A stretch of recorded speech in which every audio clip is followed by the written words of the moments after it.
So I think it's safe to say that this year in film has really, really sucked. Um, I mean, it's not been a very good year, and when it comes to film, and I've been really, really looking forward to fall after a really disappointing summer and a really disappointing early 2013. I was really looking forward to fall because this is around the time of year from now till December we get nonstop movies that involve or that are Oscar worthy, all that stuff. And this is always the time of year that those movies come out, studios release them. And particularly, I'm kind of looking forward to this week and the next 3 weeks because they're all every week, henceforth for the next 3 weeks and this week, all involve movies that have some Oscar buzz, been getting a really good word of mouth and everything else. So I've been really looking forward to every one of them, and obviously I won't get into this week's movie, but I won't get until the other ones until next few weeks or so. But sorry if you hear noise or music. Hold on, let me turn that off real quick. Sorry, guys. There we go. Sorry. I was getting a little distracted. That's Grand Theft Auto. I was playing Grand Theft Auto 5. So I've been doing that since Tuesday. But anyways, yeah, we've been getting what the hell? I was just trying to think what the hell I was talking about. All these movies coming out, and they all look really good at next 4 weeks or so, next 3 weeks, and or so, all look really good. And even though I'm really excited about all these films, I was kind of like a little worried because, well, this year's had a lot of disappointing films, and that, especially ones that I was really looking forward to, and so I was like kind of worried. But honestly, after I saw this week's movie, Prisoners, if this week or Prisoners is a sign of things to come, holy crap, we're in for one hell of a fall season for movies. Because this Prisoners is one of the best movies of the year, hands down, by a country mile. Whatever cliche you can think of, it's one of the best movies I've seen this year so far. I've really enjoyed the hell out of this movie. Prisoners is just, it was a movie that I was kinda worried when I saw the trailers that it gave away way too much about the plot. But because if you see the trailers, they set it up as the little girls go out on the streets, they go missing on Thanksgiving. They find a dilapidated RV, and Paul Dano's in it, and then the police arrest him, and they question him but didn't release him, and then Hugh Jackman kidnaps him. That's what happens in the trailers. What you see in the trailers, and and going on that fact, I kind of thought, well, is that what is when he kidnap him in the at the end of the movie? Is that kind of revealing what happens towards the end of the movie? No, that happens in the first 30 minutes. All that happens in the first 30 minutes. The rest of the stuff, the last 2 hours, because this movie's 2.5 hours, is not in the trailer. So most of it's not in the trailer, which I was really impressed. It doesn't give much away, and that's really a good thing. And I'm gonna go try to be about as spoiler free as I can with this review, because this movie is one of those, the less you know going in, the better, because I don't want to spoil it, because this is one of those movies you don't want to spoil too much. I'll go into what I really liked about this movie. The acting in this movie is really solid. I know I've been saying that a lot about movies lately, but this was a really good act. A lot of great performances. Hugh Jackman, especially, probably probably gonna get an Oscar nomination for this. I don't know if he'll win an Oscar, but he'll probably get. He is really sympathetic at one point, and really sadistic and really brutal at another point. This movie is a great thriller, but it's also, like I said, it's very uncomfortable, especially the scenes of.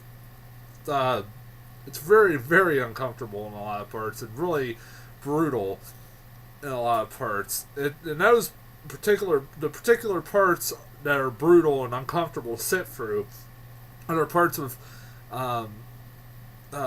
Hugh Jackman and when Hugh Jackman kidnaps Paul Dano, and holy cow, those are really uncomfortable scenes. They're like, he's literally torturing this guy as he goes from, at the beginning of this movie, a guy who you really sympathize for, you can understand his anger with the police, everything else, to him eventually going nuts and taking the law in his own hands and kidnapping Paul Dano. But he takes it one step further by torturing this guy. Literally, he tortures. Like, he makes like a shower, like a it's really hard to explain, but he makes this boarded up room where there's barely any light, so it's like Paul Dano's in the dark, like in this dark box, and the water system goes through there, and he can turn on the scalding hot water or really cold water. It's really insane. It's like, and you kind of go from really liking Hugh Jackman's character to really disliking him, and he does the transition very well, and it's kind of really well done. His character is really good. He's very intense when he needs to be. He's just a very good actor. Paul Dano's good as the guy who's being accused of kidnapping the girls. Jake Gyllenhaal as a cop is really good. Terrence Howard's great. Viola Davis, who I really love to death. Every movie I see her in, I love her. That girl's a great actress. Is good in the scenes. She's barely in it, but she's good in what she is in. Maria Bello, I think that's what her name is. I can't remember if that's her name. If I'm wrong, sorry.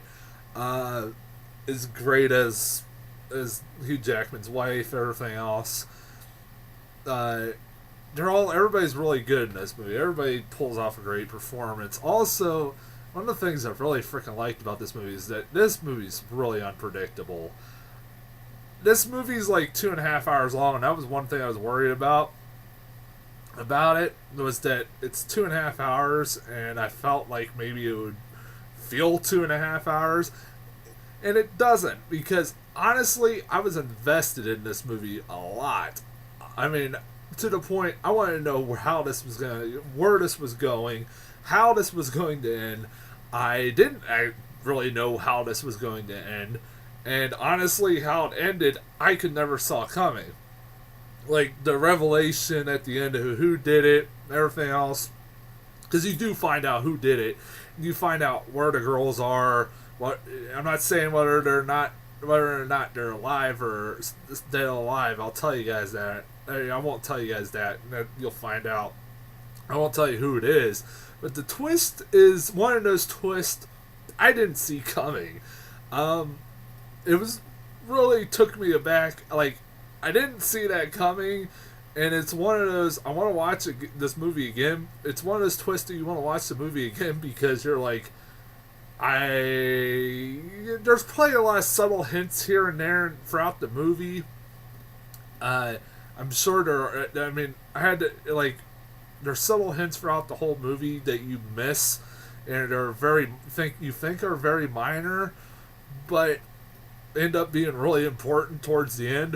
When you find out who the abductor is, and yeah, I like that. It's one of those movies. I guarantee you will overlook a lot of things, and when the revelation when you find out who abducted them, you kind of go, it's one of those movies you sit there and think about after you watch it, because you're like, yeah, that makes sense. That makes sense. There was like parts of the movie I was like, I wonder if they will ever come back to that, because like that seemed like an important element, but they never went. Because there's one particular part of it where there's this priest who was a former child molester that lived in the area, and he had like a dead body in the basement of a guy who said he kidnapped kids, and you're like, where is that going?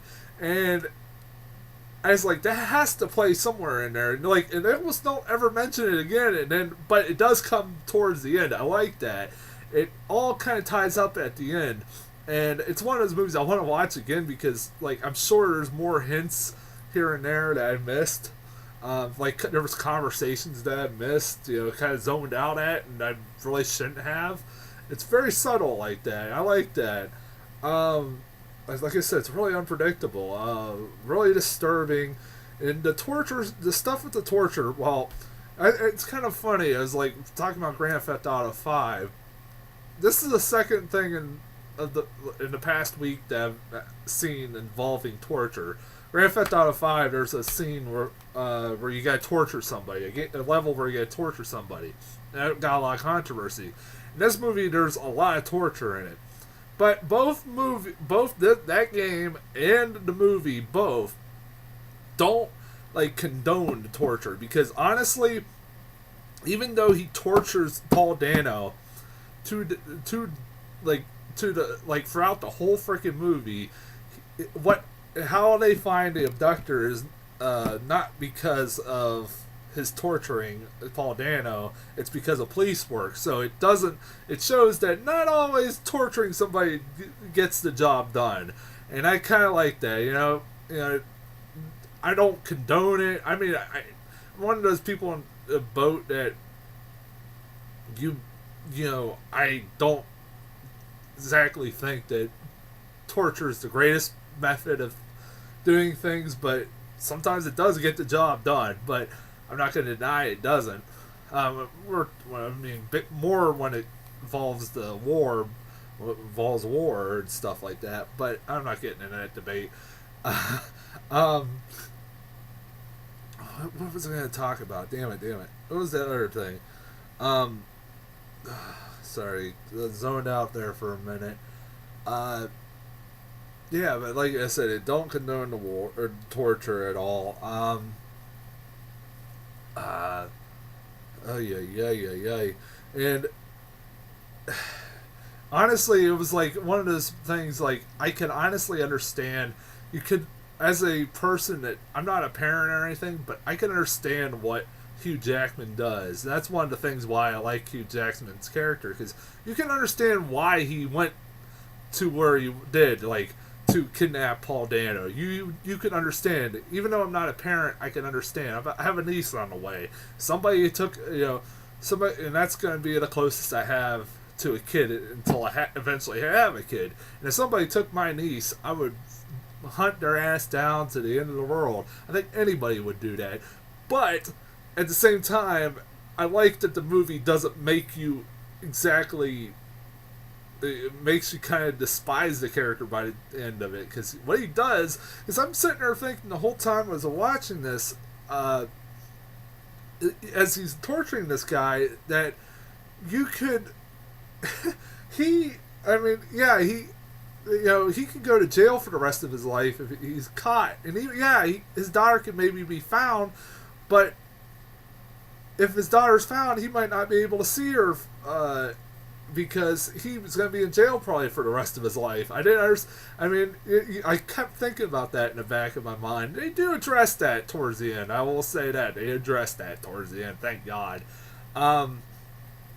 Speaking of the ending, but yeah, like I'm trying to be a very broad review. If you're just talking about random things about the movie that I really liked, like I said, I like everything. If really is there one complaint, and it seems like another recurring theme throughout this year, is that the ending.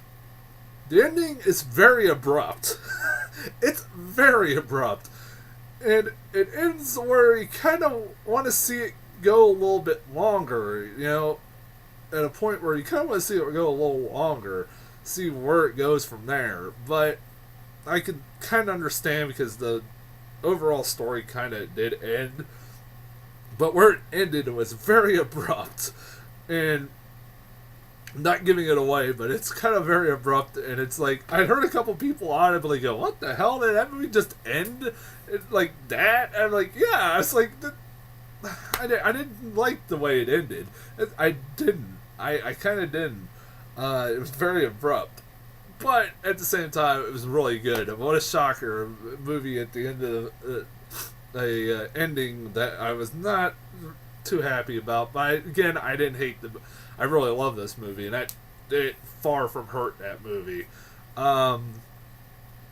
Also, I kind of was interested like throughout the whole movie that I was kind of surprised that they went the route they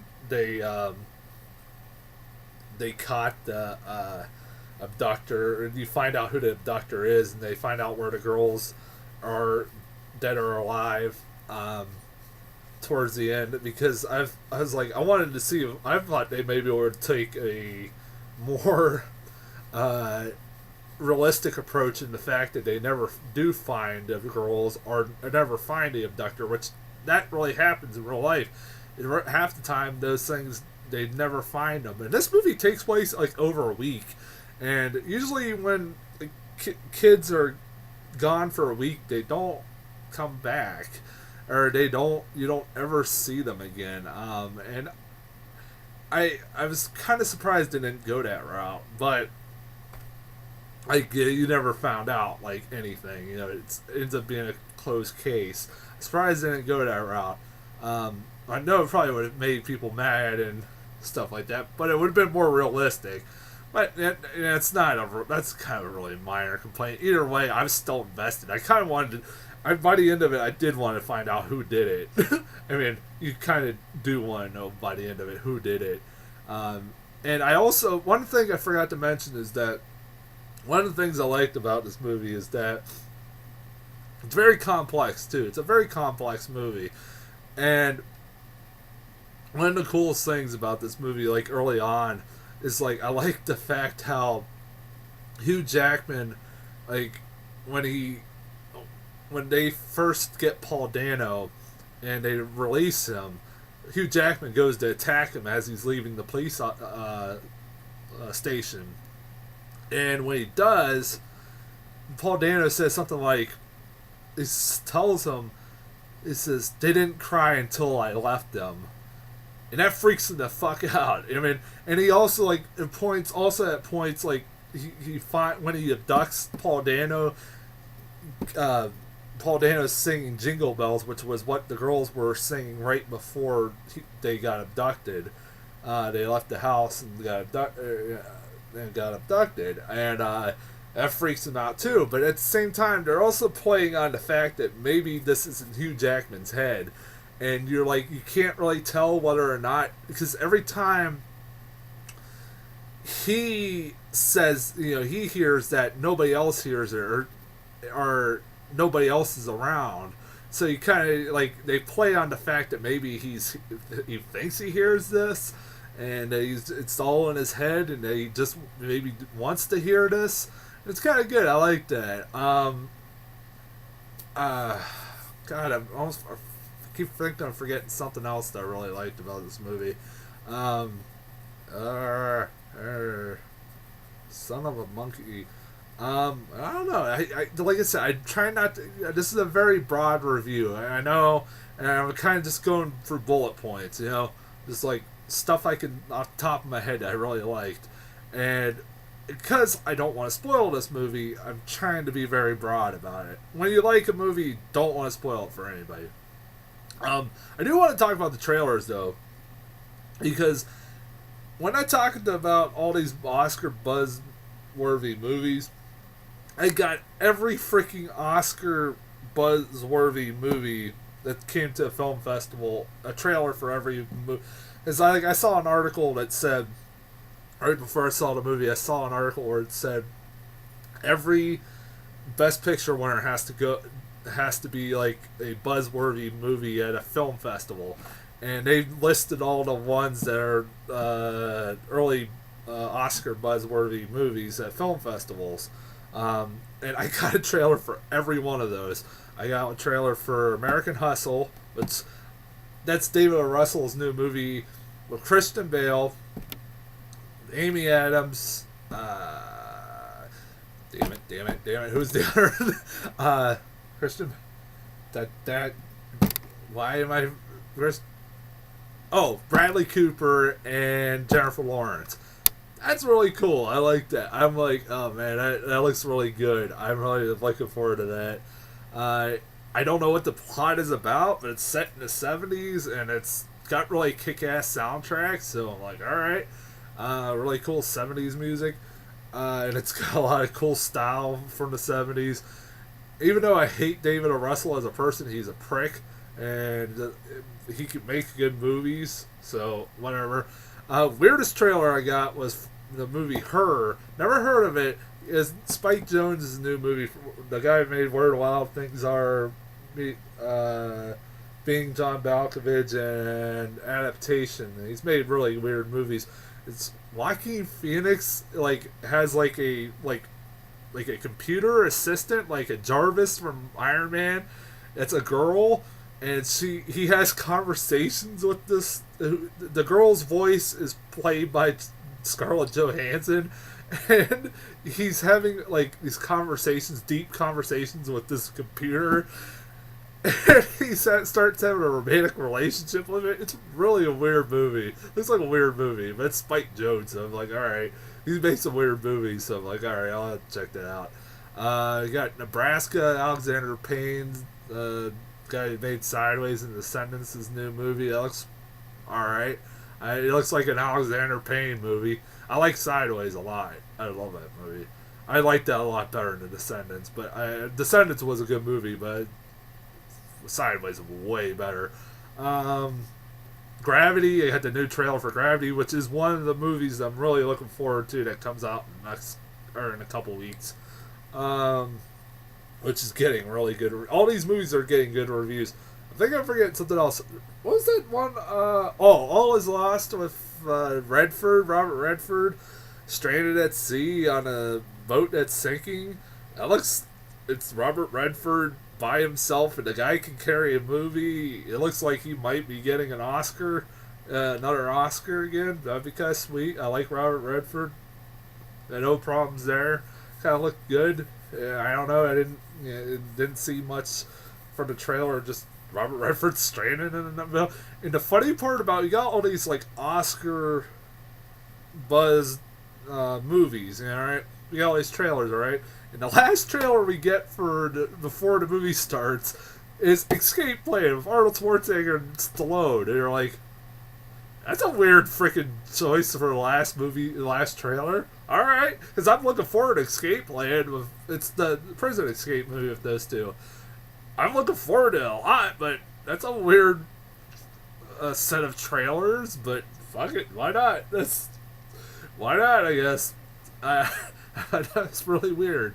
To put that next to all those other trailers, but yeah, I highly recommend. I'm gonna get off.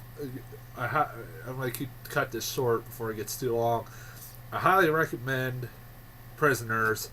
Go see it. It's one of the best movies of the year. I know this is a little too of a broad review. Like I said, I'm trying to not spoil it as bad. Next 3 weeks, I'm gonna be each week. For the next 3 weeks, I'm gonna be doing 2 movie reviews every week. And next week, I'll be doing Don John and Cloudy with a Chance of Meatballs 2. Both look really good, so both I'm really looking forward to. So I'll be back with those 2 reviews. It might not be exactly on Friday. Excuse me. It might not be.